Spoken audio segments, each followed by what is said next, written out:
বিড়ালের কাশি। অনেক সময় বিড়ালকে কাশতে দেখা যায়। মাঝে মাঝে থেমে থেমে কাশি দেয়, আবার কখনো দীর্ঘ সময় ধরে কাশে। সাধারণত শ্বাসনালিকা, গলা বা ফুসফুসে প্রদাহ বা ইরিটেশনের কারণে অথবা অন্য কোনো কারণেও বিড়ালের কাশি হতে পারে।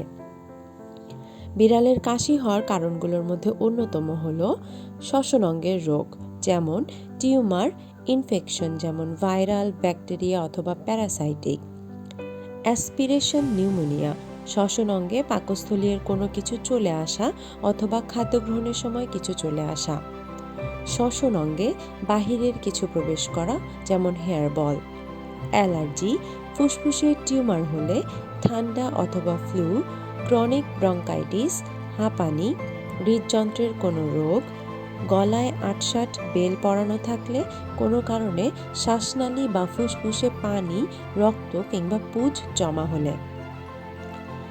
লক্ষণসমূহ: কাশির সাথে তন্দ্রাভাব, চোখ লাল হয়ে চোখে পানি আসা, ঘাড় বাড়িয়ে গভীর এবং হঠাৎ কাশির আক্রমণের সাথে কফ হলে দীর্ঘকাল স্থায়ী ব্রঙ্কাইটিসের লক্ষণ, গড়গড় শব্দ সহ হঠাৎ কাশি এবং শ্বাস নিতে কষ্ট হলে অ্যাজমার লক্ষণ, বিক্ষিপ্ত কাশির সাথে ওজন কমে যাওয়া, অবসন্নতা এবং ক্ষুধা-মন্দা কৃমি ও ফাঙ্গাস দ্বারা আক্রান্ত রোগের কারণ, চলাফেরার পর শ্বাসনালীর সংকোচন তীব্র ব্রঙ্কাইটিসের কারণ, কার্ডিওমায়োপ্যাথির মতো হৃদযন্ত্রের কোনো রোগের জন্য কাশি হতে পারে, ব্রঙ্কিওল টিউবের জ্বালাপোড়া করা, কফ শুকিয়ে যাওয়া, কাশির সাথে শুষ্ক অথবা ভেজা মিউকাস আসা, বমি বমি ভাব।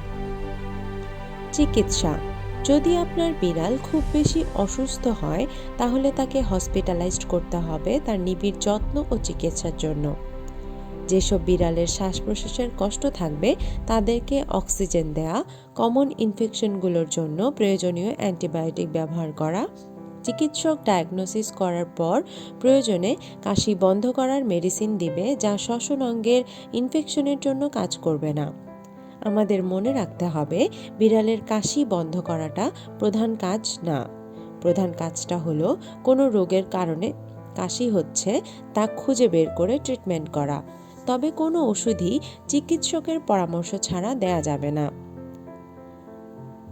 বিড়ালের কাশি হলে অবশ্যই কয়েল, অ্যারোসোল, এয়ার ফ্রেশনার, সিগারেটের ধোঁয়া, ধুলাবালি থেকে বিড়ালকে দূরে রাখতে হবে। কোনো বিড়াল অসুস্থ হয়ে পড়লে তাকে অবশ্যই সুস্থ বিড়াল থেকে আলাদা রাখুন এবং যত দ্রুত সম্ভব ভেটে শরণাপন্ন হন। আপনার আদুরে পোষা প্রাণীর স্বাস্থ্য সুরক্ষা নিশ্চিতে আমরা আছি আপনার পাশে। ধন্যবাদ।